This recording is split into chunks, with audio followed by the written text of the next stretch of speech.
Now, this is so important, I'm going to say it again. Very few things I repeat twice. What we pay at the gas pump for a gallon of gasoline is a form of taxation that goes to those who control the world. And before I finish my lecture tonight, I'm going to tell you who they are. You're going to be surprised. Well, I know what you want me to do. You want me to say certain names, don't you? Well, instead, I'm going to tell it to you as I lived it. Because you see, what you've read about in other books, not necessarily the truth. You're going to be amazed at who they are. Gas prices at the gas pump in California will be $4 to $5 a gallon at the gas pump in the very near future. And Dr. Stan Monteith, a very reputable radio talk show host, said to me on the phone the other day, Lindsey, you're wrong. It's going to be $6 to $7 a gallon, and it wouldn't surprise me one bit that he's not right. And when it happens, your standard of living in America and mine is gone. And it's all done by a design plan that I knew about 25 years ago. And I've tried my best to warn the American people for 25 years. And this may be your last chance to do something about it. Those in Washington are scared to death. They're scared to death to tell you the truth. They don't dare tell you the facts. I'm going to in a few moments. And you take it to them. And you try to tell them yourself if you can. Otherwise, we've had it. Why don't they tell you? Why doesn't President Bush tell you the truth? Why doesn't Mr. Cheney tell you the truth? CEO of Halliburton at one time. He knows it. Why don't they tell you the truth? I'll tell you why. They know what happened to John F. Kennedy when he did. And they shake in their shoes. They know what happened to Larry McDonald on Flight 007 when the powers that be had him destroyed.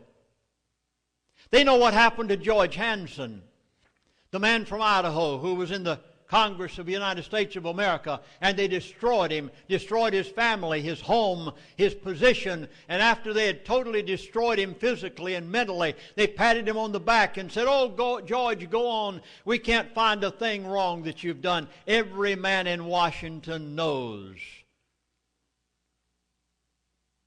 Even to some of the congressmen you respect, and they wouldn't dare tell you the truth. But here it is. It'll be on tape tonight. I have it back on the table already taped. There was, back in the 60s or 70s, a gentleman by the name of Henry Kissinger. He was Secretary of State of the United States of America. While he was Secretary of State, he traveled to almost every oil-producing country in the world. He went to Saudi Arabia. After all, the Arabs had been nothing but nomads, roaming the deserts, riding on camels for many, many years. And he said to them, "I'll make you rich. I'd like to cut you a deal. And if you will go along with my deal, I'll see to it that we buy oil from you in America." Now, watch carefully and you'll understand why that oil from the North Slope of Alaska cannot be allowed to be brought to the refineries of America. Are you ready? Henry Kissinger said, "I'll cut you a deal." Oh, they said, "What is it?" He said, "We'll buy oil from you. We'll make you wealthy. You'll be sheikhs and sheiks. You can have everything you ever wanted." Oh, they said, "What's the deal?" He said, "Number one, you must denominate all oil sales in dollars." Oh, they said, "Gladly. We have no problem with that." He said, "Secondly, you can have a certain percentage of that money to build your own country, your infrastructure, and the people that are there and to supply for your country, but you must take a certain portion of the money that we buy oil from you with. You must take a certain portion of those American dollars and buy our national debt. They didn't have the slightest idea of what they were doing when they signed on the dotted line. And today Saudi Arabia and the other oil-producing countries of the world have no choice. They must denominate in American dollars, and they turn around and buy our national debt. Is the only thing that is keeping the American dollar afloat today.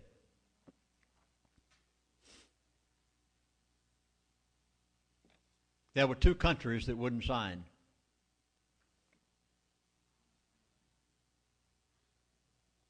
You're going to find this very startling.